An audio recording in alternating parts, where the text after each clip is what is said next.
A line of severe storms struck the capital of San Juan, Argentina, on Wednesday, November 24, 2021, producing a massive sandstorm and powerful winds.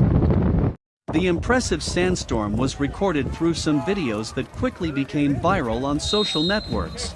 Winds of up to 70 kilometers per hour were recorded as sand engulfed the city. Residents were unable to see past the sandstorm, as it blocked out the sun.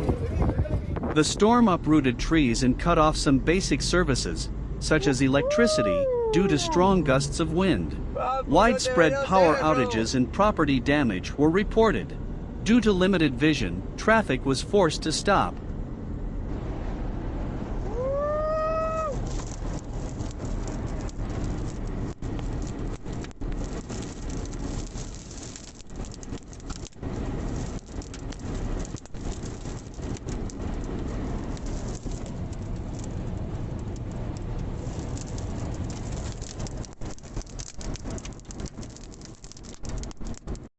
The strange natural phenomenon was not only surprising because of its large size, but also because it caused damage to houses and large accumulations of dust in that area.